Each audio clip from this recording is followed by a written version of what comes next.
You feel that? Something's happening.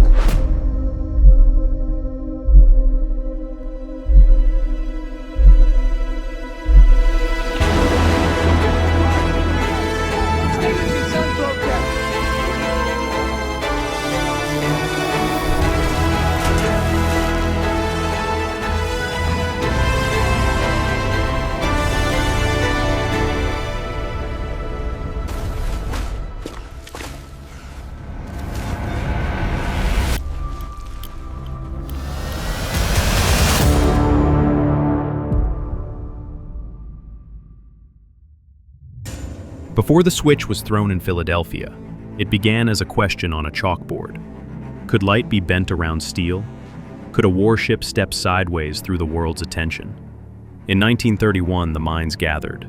Tesla, the exile magician; Einstein, the reluctant oracle; von Neumann, the architect of logic. They called it a feasibility study. The Navy called it potential salvation. And in the shadow of a world at war, Project Rainbow unfolded, a promise that a ship might sail not just unseen, but unfound. There were many problems to solve, with few witnesses to this fascinating experiment. However, one man, Bielek, was actually there to witness it. Our involvement, along with my brother, was to operate the equipment on board the Eldridge. Now, our history for that experiment goes back to a much earlier time than just 1943.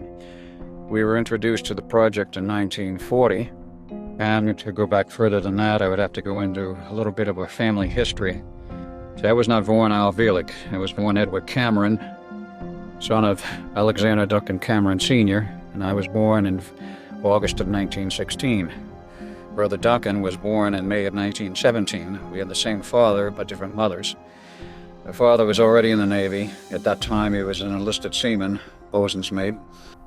After we finished our regular high school, we both went to university. I went to Princeton first, and then later I went to Harvard, where I took a PhD in physics in the summer of 1939. Brother Duncan, for whatever reason, decided to go to the University of Edinburgh in Edinburgh, Scotland, and he took a PhD in physics in the summer of 39 also. And our father, who by that time had risen to a rank of captain in the Navy, had arranged very nicely through his connections that we should become part of the Navy, to keep the family tradition. We enlisted in the Navy in September of 39. We're both given commissions, Lieutenant JG, which was typical at that time. Went to a special 90-day training school at Providence, Rhode Island for special projects in the Navy, and then we were immediately assigned to the project at the Institute of Advanced Study. The project being, of course, the ongoing so-called Philadelphia experiment. At that time, it was not classified. It was still a private research project run by the Institute and by the director then, Dr. Nikola Tesla. There were a number of other people on staff.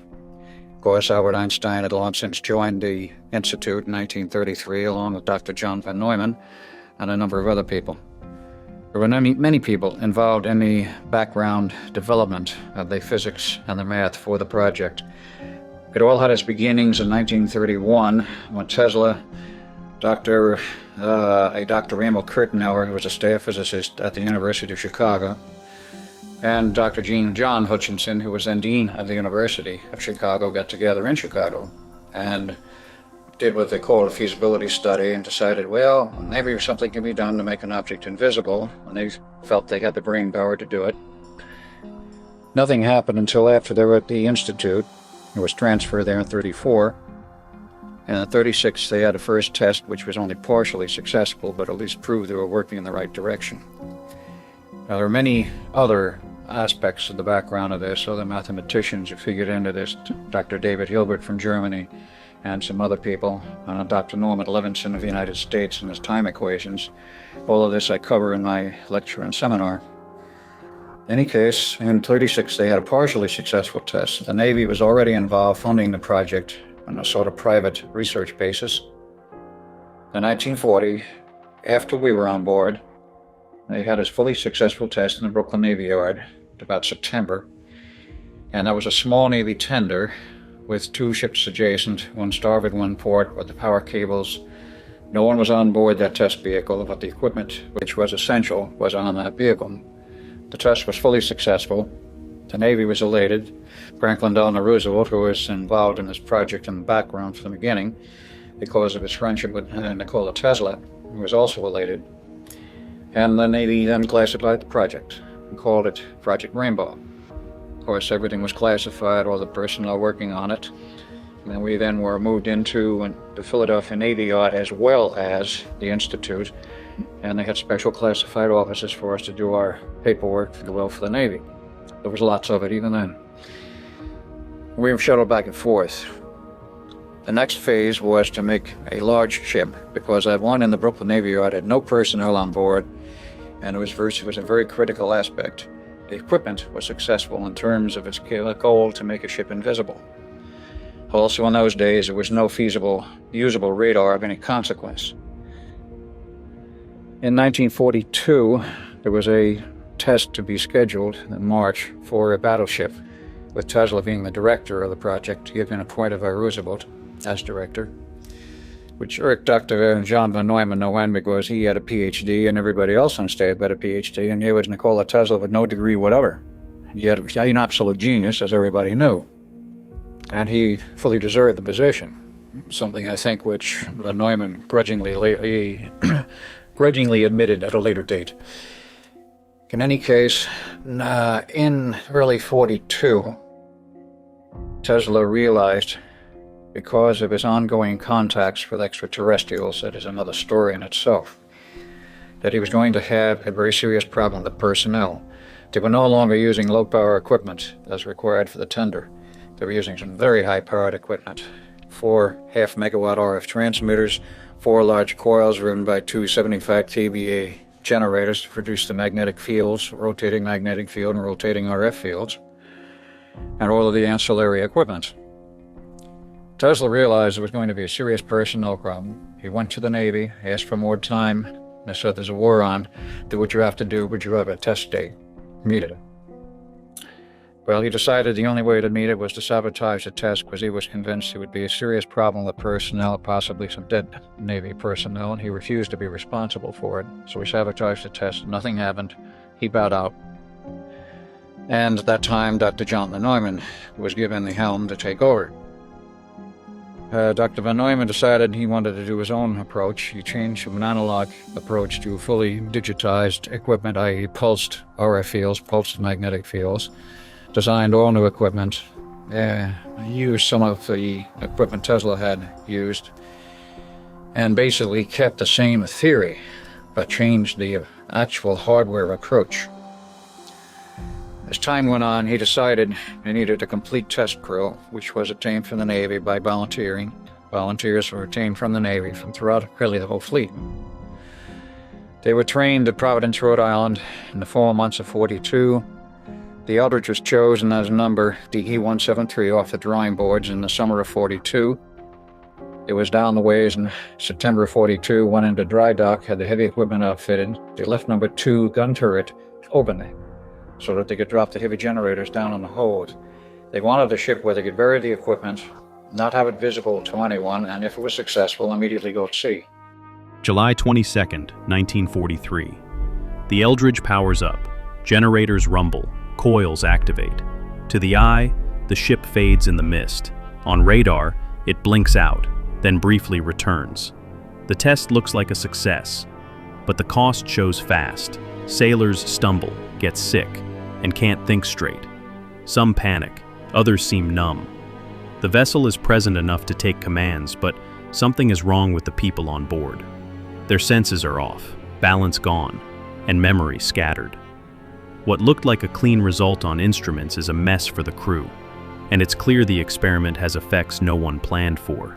By July 20th, they were ready for full tests in the harbor.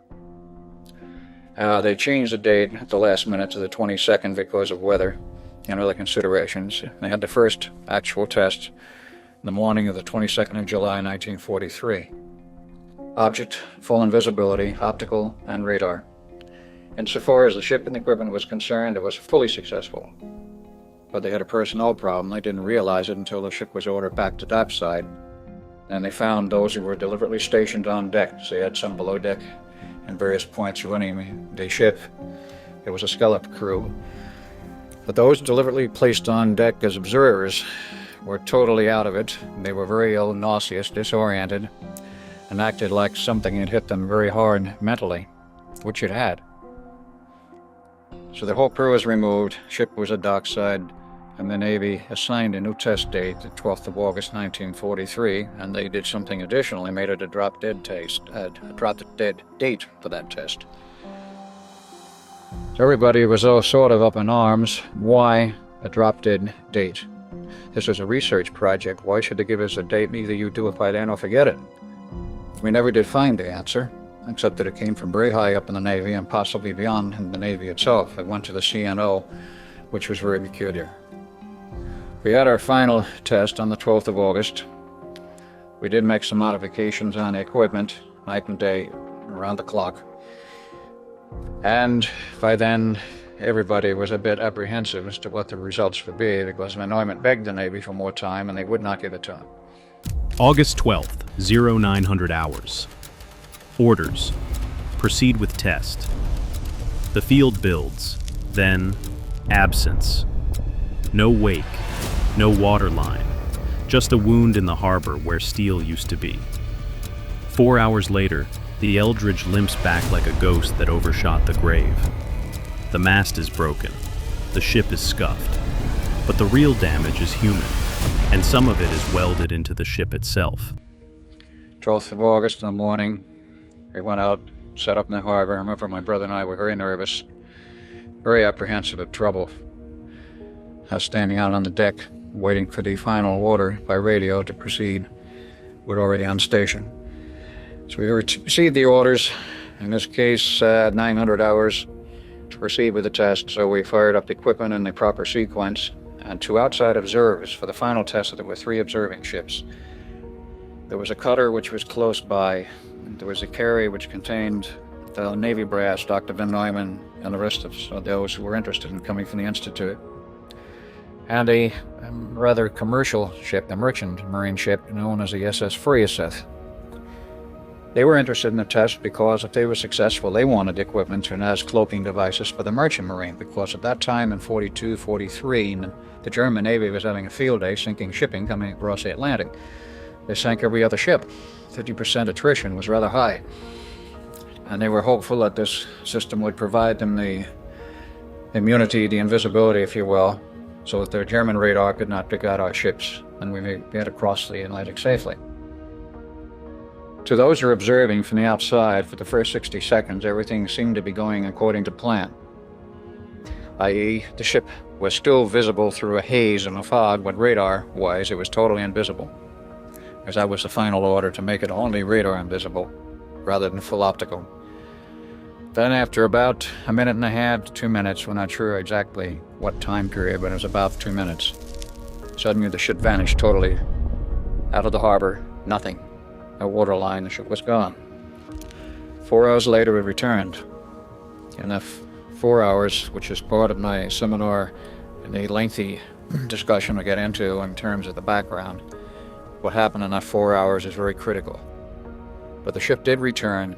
The special radio mast built by T. Townsend Brown, because he contributed to this project, he was also in the Navy at that time, was broken. There was some superficial damage in parts of the ship, but there was no radio response. Through optical observance, high-power binoculars, they saw that there was something very wrong on the depths, so they sent a launch out to find out what was going on. The personnel who boarded found out very quickly what was wrong. There were 2 sailors buried in the steel of the decks, 2 buried in the steel of the bulkheads, a 5th man with his hand buried in a steel bulkhead. And those who were still left on deck later tally when they had to put a special crew on board to bring the ship back to dockside. Found that a number of people were missing, and those who were still on deck were totally insane. Absolutely gone mentally. They wound up, of course, in the funny forms the Navy provides for this sort of thing. And after the ship was brought back, those who were below deck were essentially all right. The steel is an excellent shield against magnetic fields and also RF. They try to kill the field. The switches won't move. Arcovers crawl across the control room like lightning, looking for a vein. 2 brothers run for the deck. Their orders said, if it goes wrong, act. So they jump. Not into water, into a tunnel with no walls. Falling, falling, until the world claps its hands and they land in a year that hasn't happened yet. They end up in the year 1983, but before that they went far into the future. A period Al Bielek is particularly secretive about. But will anyone believe them? Van Neumann didn't believe my report. The Navy didn't believe it, that we had been to 83 and back, and had seen another experiment in the future, which had interacted with this one. But nevertheless, I made my report and stood on it. So they had another and final test in October of 43 in the outer water at night. Again, like the 1940 test, there were cables, no personnel were on board after the ship was on station. Fired it up via remote cabling and remote control. The ship disappeared, reappeared about 15 minutes later, and in the whole world, the electronic equipment for operating this equipment was located. Everything was a smoking ruin. The Navy washed their hands totally of the project at that point. Said get the ship stripped down and prepare it for sea duty, which it did. And it was sent out to sea for normal sea duty, which the Eldridge did perform in, according to the Navy records, which there is some variance up to about January 1944. But from that point on, there was complete agreement. He went to sea, served 46 when the war was over, was put in mothballs, and in 1951, one of the destroyer was turned over to the Greeks as part of an exchange program which had been set up by President Truman. And the Greeks got it, and they also got the log. They went to see what was in the log, because under maritime law, the log must stay with the ship until it is decommissioned and destroyed. Every page in that log prior to January 1, 1944 was missing. What did the Greeks do? There was nothing they could do. They bought the ship, they haven't. They wanted to know what happened, because they still had a few problems with the ship. They had to strip it and repaint it, and they had no more problems. Nonetheless, that is, in a nutshell, the story. But the final aspects of what really happened to myself and my brother and what transpired when we went to 1983 is a very long story. The physics that were involved is very involved. What we were dealing with was very advanced leading-edge technology, beyond what the universities and scientists will admit even today can be done, yet we did it in 1943. We sent a ship into hyperspace, and we traveled through time. I don't think I've ever asked you this. Why did you jump overboard? Because we saw things getting out of control in the control room. We could not shut the equipment off. The power switches on the wall were frozen, they were unmovable. And we knew something was drastically wrong, and we could not communicate via radio with anyone, so we were on our own. And our instructions were, something goes wrong, you're on your own, do what you think is appropriate. So we felt at that point, since there were all kinds of arc-overs in the control room, which we'd never seen before, something is going radically wrong, let's kill the equipment. Well, we couldn't. And it kept getting worse, so we opened the bulkhead door, ran out on deck, saw people running around in circles, so to speak, milling around, totally confused. Now, were you protected because of this? We were protected because we were inside of a steel room with a locked or closed bulkhead door, also steel. And these guys that were running around weren't protected by this field, so that's why they... The fields were very powerful that were generated, and the Navy deliberately put people out on deck to observe. And these guys, after a certain period of time, were totally mentally, shall we say, scrambled, and eventually went insane. There's also another tidbit. I think it's a video called the Bermuda Triangle. Yes. And it has different sections in it, and it talks about the Philadelphia and the Eldridge. In one part in there, it shows where some of the crewmen that were on the Eldridge that weren't encased in the bulkhead, that came out, would disappear on their own. Yes. Is that true? There was one man who had a periodic, or maybe aperiodic, problem of uncontrolled invisibility. He would sort of freeze, he would go invisible, and then he would come back and unfreeze and not even know anything had happened. That was portrayed in one of the films. That was portrayed in the Bermuda Triangle, the movie. Right. Able to... Well, there's another one I can tell you it's even better, and this comes from Carlos Allende himself. Who is? Oh, he was the observer that wrote, it was written up in the book, The Case for the UFO by the astronomer who wrote the book and was later figured in a major investigation in the Navy. The footnotes were written by a man by the name of Carlos Allende, and he in person stated to somebody, and this was in the 60s, and happened to be in Colorado Springs during one of the winter sessions of 65 through 7, that there was another sailor on board the Eldridge who had a very serious and strange problem. One of his arms was permanently invisible. It was perfectly usable, perfectly physically normal, but it was invisible. And they had to go around all the time with his arm wrapped up with a bandage like he'd just been injured, so that people wouldn't ask crazy questions when they hit them perhaps with an invisible arm. How many of the guys had the problem with burning or what would be called spontaneous combustion? As I remember, there were 2, and there were a number who disappeared totally off the deck. There were 2 who jumped overboard, other than Duncan and myself, and they died and they disappeared instantly and were never seen again. There were others who seemed to walk into oblivion, and there were those who were falling down on the deck, and eventually 4 buried, 2 in the steel deck and 2 in the bulkheads. There was a skeleton crew of 15 sailors and about 6 officers. And the normal crew is about 150. But they figured they didn't want any more than necessary in order to take the ship out in the harbor, park it, so to speak, and then conduct the test. And most of them were below decks. Those people were protected by the steel, because in those days they used heavy steel. Today, a lot of the superstructure is aluminum for lightness, which provides no shielding against magnetic fields. Did, when you guys decided to abandon ship, so to speak, and you went overboard, now I know we've talked before about eventually you ended up in 1983. Right. But prior to that, you actually ended up some distance in the future beyond that. Have you come to any understanding, maybe I'm not saying that right, but I think that's what we talked about. Do you have any idea how far in the future you ended up? Yes, and part of that information I do not disclose for personal reasons, and part of it I have discussed occasionally. We apparently went into a particular period of the future. First, we were badly injured from the transit, thrown in a hospital. Duncan and myself, we recovered, and eventually we were sent back to 1983. Because there is a very strange peculiarity in here, why should we, jumping over the side of the ship, literally into oblivion, because we thought we were going to hit the water, and instead we hit something like a tunnel. We don't know what it was, except we were falling for quite a period of time. Why should we then immediately wind up in 1983 at the Montauk Project? We did not immediately go there. We went to the year, if I remember correctly, it was 2237, and were pulled into there, literally. We were there for over a month, and then sent back on the night of 12 August 1983 at about 2 a.m. in the morning. The Navy buries rainbow, but in 1947 it blooms again under a new name, Phoenix. Von Neumann asks a machine to do something only a machine can: steady a human mind inside a storm of fields. The first real computers arrive, room-sized hearts pumping logic. The solution changes the hardware, then the mission.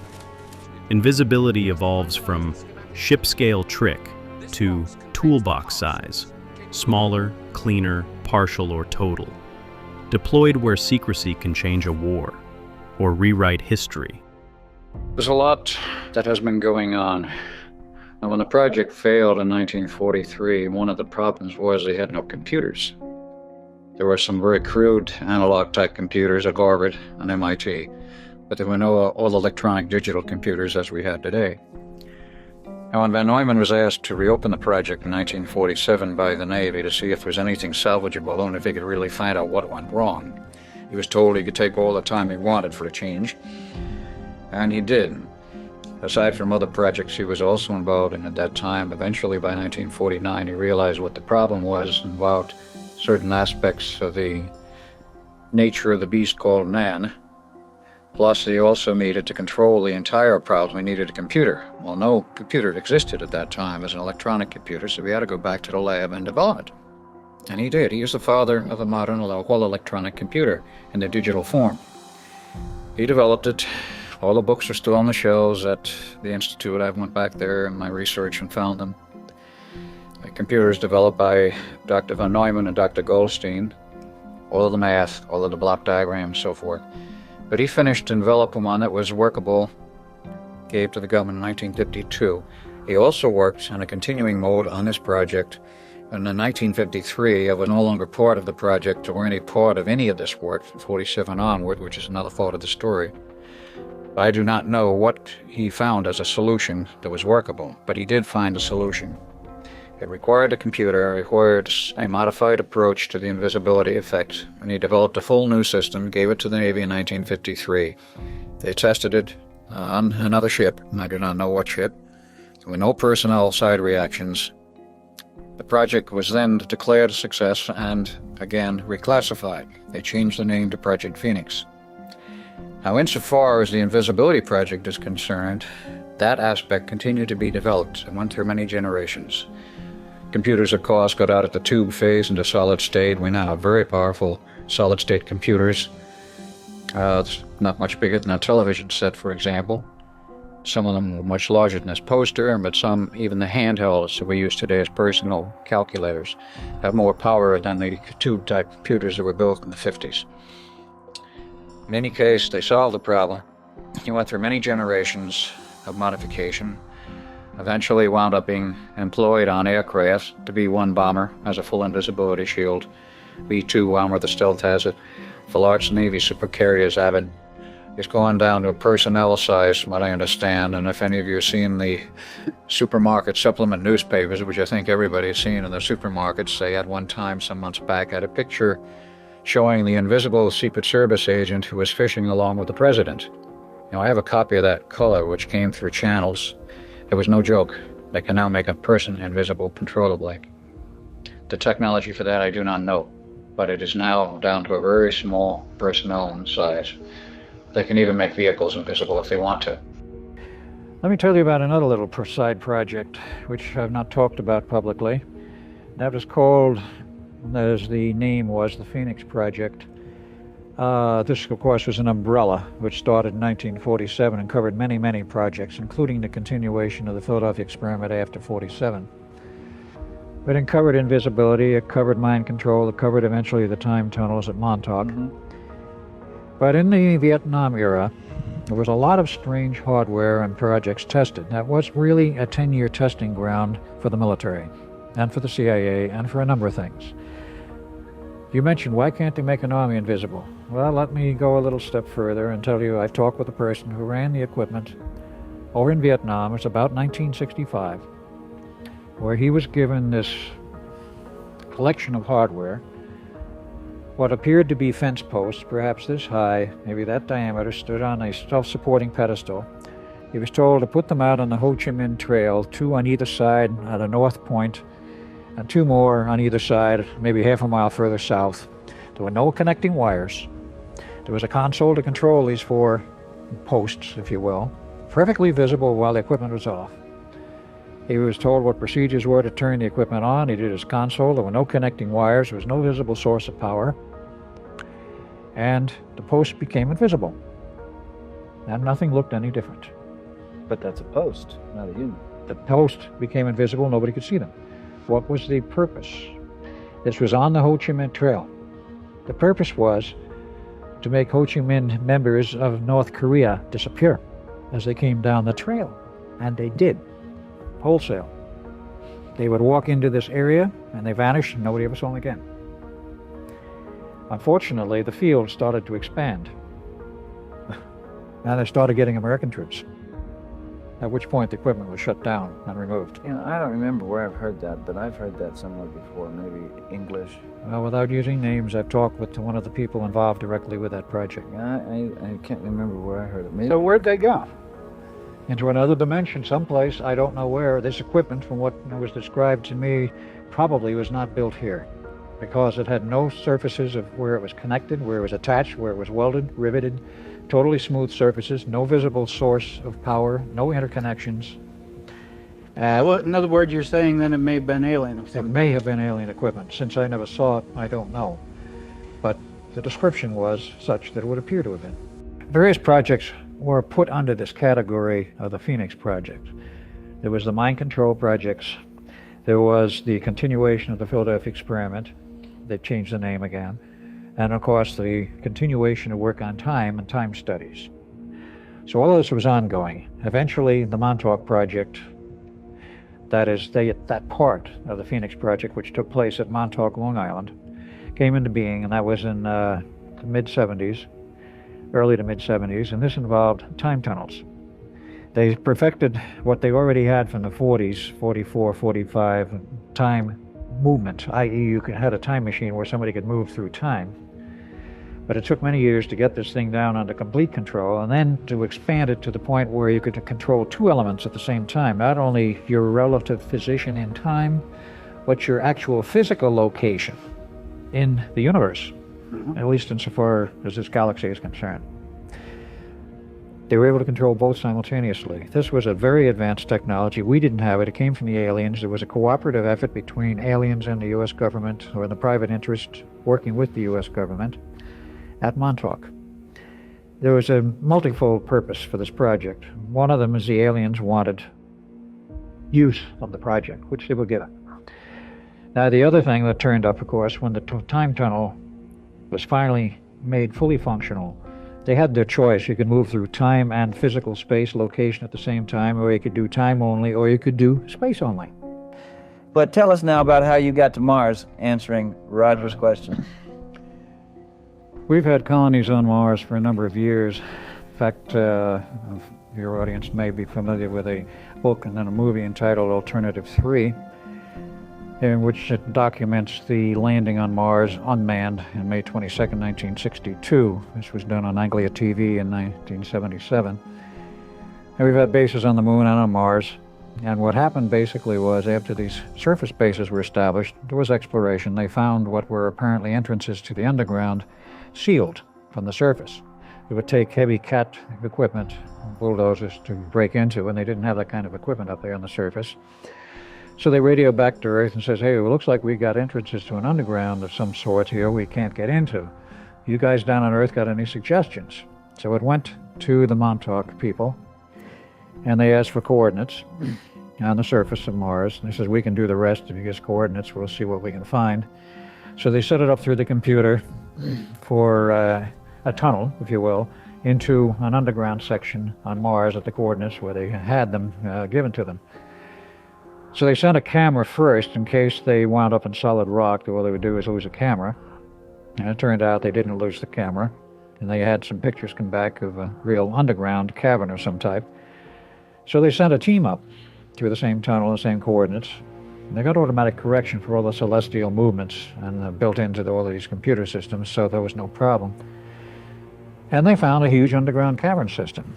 Now, I was on that team, and there was a number of... No, this is not a natural cavern system. This is... part of it was natural, part of it was not. But where we were, it was not natural. Okay. It was an artificial cavern. And they went in exploring. They had to bring their own lights and equipment, cameras, what have you. Eventually, they found there was a power system in the underground there, and they found it was still workable. They turned it on, and we had our own lighting. Well, at some point, Duncan and I decided to take a few little clandestine trips of our own. I pushed the buttons on the computer, since it was already recorded on tape as to the coordinates and all the corrections. What we had to do was set up the equipment, push the buttons with the right tape in the tape reader. This is magnetic tape, not paper.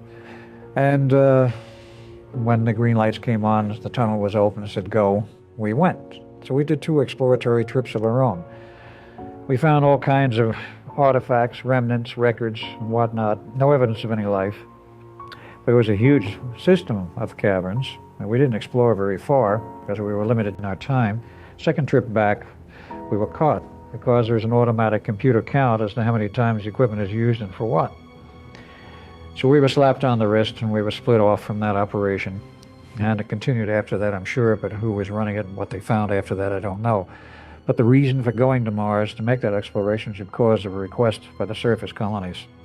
I had a couple questions here. You said we, in Alternative 3, on the video that was shot, it shows that it has Russian voices on it, has British voices, and it has English voices on it. Yes. And they say we have landed. Was Russia involved in '62 with it? Yes, it was a joint expedition.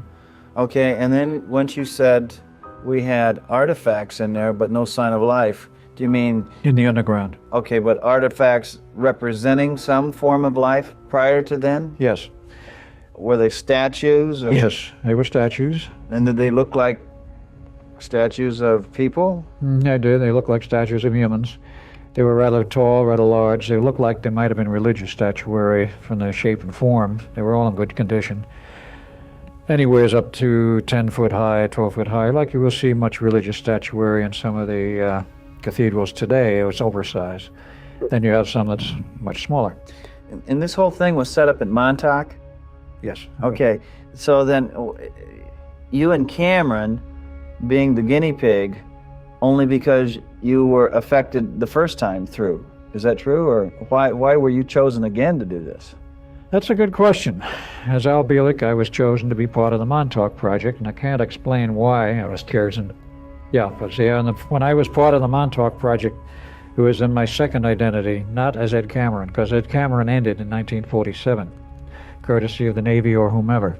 I've never really found out who was responsible for that. But I was pulled out of there. I was given a total brainwashing, a physical age reduction, and sent back to 1927 to start life over as Al Bielek as part of the Bielek family. How about Cameron? He died as a result of the Philadelphia experiment, not directly, but he jumped overboard when the ship returned to the harbor of Philadelphia just before the fields collapsed. He took one look at the carnage and the problems on deck, and he decided he wasn't sticking around. He looked at me like I was supposed to follow him. I didn't. He jumped overboard, wound up back at Montauk in the 80s. I presume late 82, early 83. We're not sure when. And he died there. He aged very rapidly due to an accident. And with various manipulations, the capability was perfect for the project, and the aliens wanted him, and others wanted him to stay alive, so the soul was put into another body, sired by our same father with another wife, the fifth, born in 1951. But he didn't go into the body in 51, he went in 63 when the kid was 12 years old. So he has memory of this now, but up until that point, there was no connection other than the fact that there was another body born, but he now has it. You mentioned aliens. Any particular type? Several. Insofar as Montauk was concerned, we had a lot of reptilians, represented by the Draconians, 7 foot high. You might call them the master race of the those type of people. They look a great deal, I don't want to say like lizards, they look a great deal like they have a reptilian background. Then you have other reptilian types, with the Orion complex, the Orion Confederation, and there were some who were non-reptilian from the Orion Confederation, all working in the underground as part of this project. We had a lot of greys around to get underfoot, the little short ones, 3 and 8. You said working underground. Does that mean underground as underground? Yes. Or just Physically underground, because the Montauk Project not only comprised the surface operations with a military base, and that was mostly computer installations, office workers who knew nothing about what was going on underground. The underground comprised 6 levels, 6 layers, if you will, 6 levels of underground construction, which went down. The 6th level was about a little below sea level, because it was Navy-maintained 2 submarine pens, underwater entrance where they would dock and come up inside and dock. And all of the really exotic equipment and operations was quite literally and physically underground in an extensive cavern system, partly natural, partly artificial, built by the U.S. Army Corps of Engineers between 2832, the years 2832. You know about that because I've seen the records. Mm-hmm. And they leveled it all off and made it look like it had always been there, except it was a nice big hill now at the eastern end of Long Island of Montauk. And that's where the radar tower sits, on top of this hill. And underneath it you have all these levels of underground construction. This is the same Montauk. I'll let you in just a second. This is the same Montauk that Helga came on the show and talked about. And we thought of some video. So for the viewing audience that were able to see the film that we showed here on UFOAZ about Montauk, this is what Al's talking about. Before our time gets away from us, we've talked about the Philadelphia experiment and what's happened in the past and so forth. And there is kind of an alien component to all of what's going on behind the background. Where is this headed? What is all this bizarre technology? Where, and the interaction with aliens, where is it headed? It's a good question. First of all, they have perfected anti-gravity drives. Now, if I'm not speaking of the aliens, I'm speaking of here, where we have built our own ships and anti-gravity drives, and stories I have heard are that we've gone out and made a grand tour of the planets of this solar system, perhaps beyond, with our own hardware and our own technology. We're definitely capable of getting out in space with this type of technology to the moon and elsewhere. We have now fully functioning invisibility systems, which are down to the PIU sort, personal invisibility units, where an individual can carry a little pack on his belt, if you will, and become invisible at command, just by flipping a switch. It's great for the Secret Service. And technology beyond this, where they can now make the large carriers invisible. There are stories that they can get them to travel through time. I have not had verification on this. But they have all of this technology. It's far beyond what's taught in the schools. It's far beyond what most of the corporations deal with, but not all of them. You have to understand that the big corporations have also a two-tier technology. They're dealing with the public, they're dealing with the government on the ordinary level that everybody knows about. They're dealing also on the secret level with black hole projects in a closed room, if you will, or a secret plant underground. Does anybody have any idea how much there is built in China Lake, the naval facilities underground, or in the area around Garlock, or all over this country in the way of underground bases? There are at least 75, authorized by Congress in 1959, and paid for by tax money. So let's be connected. And all interconnected with... All interconnected with an underground railroad system, very high speed, and as I'm now learning, some of them, who knows how many, are now interconnected with 4-lane superhighways underground, from California to Nevada to the obvious area of Area 51. Yeah, but I get this question too, and I'm sure you've heard it too, Jim, is that if this is a government cover-up, you know, governments, especially our government, can't keep a secret. There's always somebody. I beg to differ with you. They can keep their secrets very well, and they have for decades. The problem is, in the last few years, it's starting to leak because people are bailing out and talking. They see where it's heading in terms of our government. A very despotic, dictatorial government is where it's headed, under the new world order, if you will. And there are a lot of people in the government who are still honest Americans and patriotic Americans who want no part of it. And they're bailing out and talking, even at the risk of their lives. And therefore, some of this information is coming out in that respect. There are people who have seen things underground because as regular contractors, they sometimes have to go underground and do things like moving truckloads of dirt, rock, whatever, and see construction underground, which normally they would never see. This has gone on and on and on. What it brings to mind is that the surface of the planet is expendable. But what the government is really interested in is what it can create and an infrastructure that will exist underground, while what's going on above the surface is just a facade for a bunch of ignorant taxpayers. Why? All right, it's not entirely a facade. We do have, of course, a real civilization here which has spawned a lower one underground. Why, you ask? There's perhaps one good question there which engenders a good answer. Not only our government, but governments all over the world are concerned about the upcoming Earth changes, and they've built enormous underground facilities for survival. So this is contingency planning. It's just contingency, as well as production of super-secret weapon systems which are totally beyond the surface works, unseen, perhaps way It's against who? Is this against countries on this planet, or against outside? From extraterrestrials? Or against extraterrestrials. Okay. Okay, but are we talking about governments that we elect, or the people elect, or governments that are beyond that? Are we talking about a world government that's already in place versus a government that's on the surface that we elect? You're talking about a secret world government already in place, which has not yet come forward to acknowledge its own existence. They're still hiding behind various organizations like Council of Foreign Relations, the Bilderbergers, the Trilateral Commission, the Club of Rome, the Illuminati, Skull and Bones organizations, you name it, there are others. And they're all outlined in certain books if you know where to go and look for the information. But this is a secret government which has existed for almost 200 years.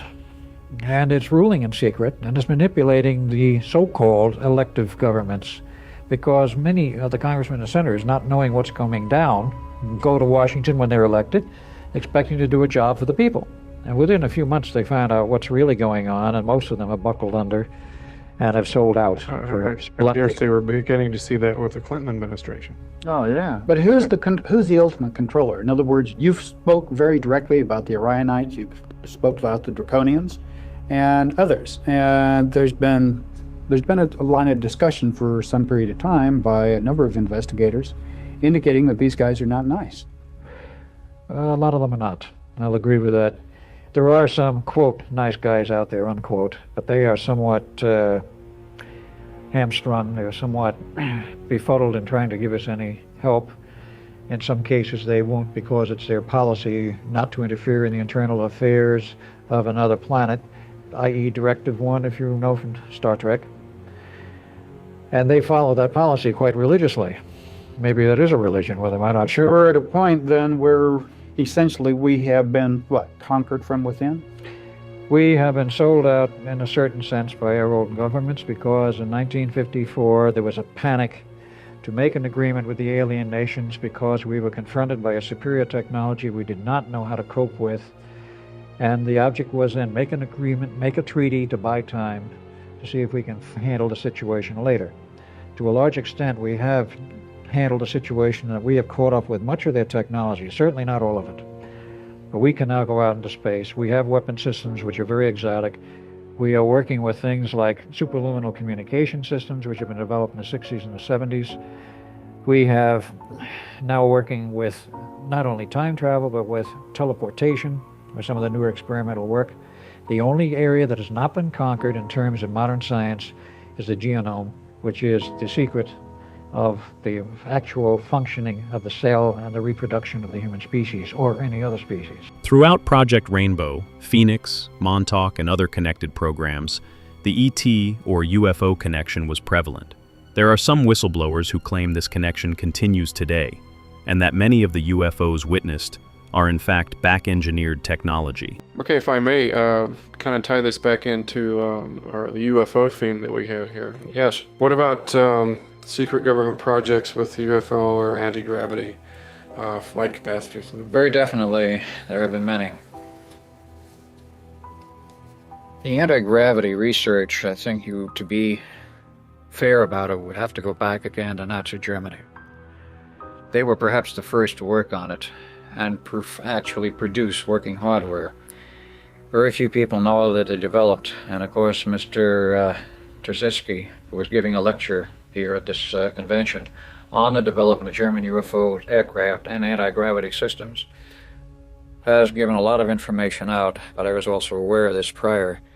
The Germans developed circular foil aircraft during the period of World War II, and they developed anti-gravity systems for them, very crude at first, based on rotating masses, which will produce an anti-gravity effect. And quite aside from T. Townsend Brown's work with electrostatics, which did work also when they had achieved some patents on it, the Germans were the first to succeed with fully functional hardware, develop UFOs with anti-gravity drives. Eventually they got to the moon in the 50s, in the 1950s that is, not 1969, with rockets and elsewhere, and they developed this whole system and series of craft. The whole thrust of anti-gravity depends upon understanding what gravity is in the first place. Now, the current theories in the universities as taught do not give any credence that gravity is a controllable commodity. Von Neumann knew it was, Tesla knew it was. We all worked with the actual equations involved from Einstein's unified field theory, because unlike the public has been told, the unified field theory was completed in 1928, though it was withdrawn after Lord Russell looked at it and said the world is not ready for this. Einstein said he withdrew it because it urged to correct it, and according to the public statements, was never released. It did go into the United States government hands sometime in the 30s, and they still have it and use it. In the complete equations, they do show the interrelationship between gravity, magnetic fields, electrostatics, and time. They are all interlocked. And if you know how to manipulate three of them, you can manipulate the fourth, which says you can manipulate gravity, and you can create an anti-gravity field. They learned how to do this. The aliens, of course, the UFO people, have long since learned how to do this. Centuries, millennia ago. depending on who you're talking about. But insofar as our own technology is concerned, they learned eventually how to do this in the 60s, both from crashed UFOs and from government secret developments. We do have the process now. Germans had it earlier, but now the world as a whole has it. And so far as the UFOs are concerned, our government has developed their own series of UFOs, both without alien help and others with alien help. They have alien models to work from, and that's where a lot of the early work came from. But the Germans, theoretically, did not have an alien model to work from. They did have a crashed UFO or two in Germany, but as far as I know, they never solved the drive propulsion system at that time. They developed their own. The Germans were very smart. Yes, we're learning. Al, why the huge facade of the Apollo program, the Gemini, the Mercury? Why not bring this technology to the public? There's several reasons for that. And the outer reason, perhaps the most viable, is the fact that you do not announce and bring into play the totally new technology overnight, because you will cause such massive economic disruptions that you could almost collapse our civilization in terms of the economics. The established systems, the established power interests, the established energy forms, they have to be changed gradually, otherwise there's vast disruptions which would affect everyone. That is fairly well accepted. The Brookings Institute made studies, many studies, showing what happens if a superior civilization comes in on a lesser civilization, whether it be somebody from outside the Earth or our own Earth people, let us say, like Americans in the war going to the Aborigines in Australia or the Bush people in Africa. They still worship the aircraft down there with bamboo models. The gods came and brought us great gifts. This is the type of thing that happens, and this is known. There is that aspect. There is also the problem that the government made a deal with the aliens in 1954, the Greys, signed by Eisenhower himself. And they do not want the public to know that the government is part and parcel of an alien operation and gave them permission to land here, take over bases, and then we built a whole series of underground bases for them, and there was an ongoing cooperative effort in technology, biology, research, and genetics, etc. Because to admit to this, to the general public in the U.S., much less elsewhere, we tantamount to saying that we, the government, sold you out, which they didn't, because the results achieved were not what were desired and were not what was expected. The Greys have held the fort, so to speak, and have had the upper hand ever since. So you're saying that the silence, the secrecy is part of the alien agenda?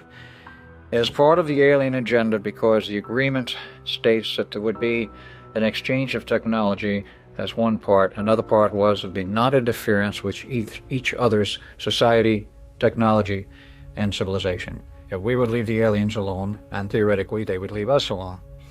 Well, as it turned out, of course, they did not leave us alone. They had been doing their adoption number before the agreement, and they increased it afterwards. And they were using humans for biological experimentation, food, and whatever else. That is one of the reasons the government has kept quiet. One of many. They don't want the public to know what a bad deal he made. And MJ-12, which is the top organization formed in 1947 and expanded after that, which has as chief at that time had Admiral Hillenkotter as a director, realized that they had made a bad deal after about 10 years. And one time or two times they decided maybe they better let the public know. John F. Kennedy found out, and he told them, you will let the public know, and that was one of the reasons he was assassinated. In any case, they had been on the horns of a dilemma. Do we tell the public or don't we? And if we do, what's the consequences? They're afraid. They're afraid of what the consequences may be. They're caught on the horns of a dilemma. Speaking about an honest position they have forced themselves or found themselves in, however they got there, they don't know what to do about it. In the meantime, they hope it stays underground and undercover, and if the public doesn't find out. But they also realize they will find out eventually. Now, in the last 10 years, there's been an explosion of information on these subjects all over this country and all over the world, particularly in Japan. The recognition of the aliens, the underground bases, and the whole thing, and the public is beginning to become aware that something is wrong somewheres, and somebody's been lying to them. So the establishment, if you will, realizes what's going to come down on if they don't prepare the public, so they have been. Very quietly. You have TV programs like Alien Nations, War of the Worlds, a whole plethora of science fiction shows dealing with aliens and alien technology.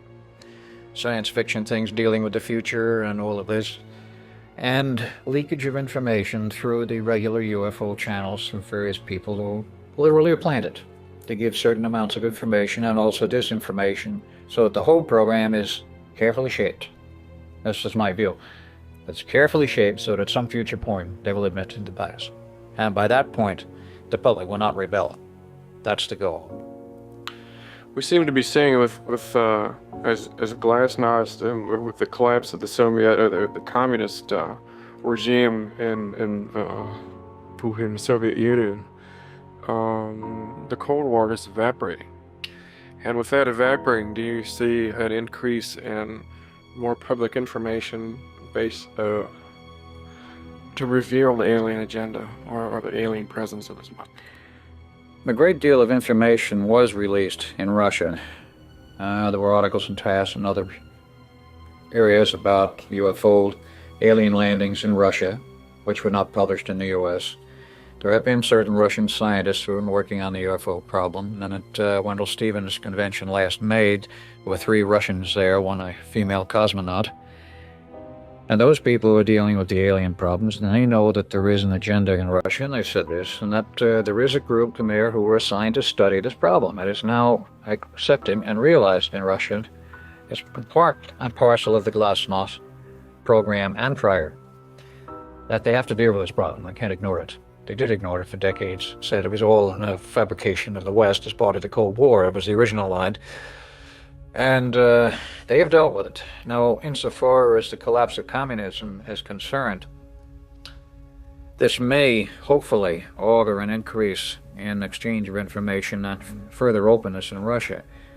But one must also look behind the scenes politically, without naming names of people who have been making comments about this for some time.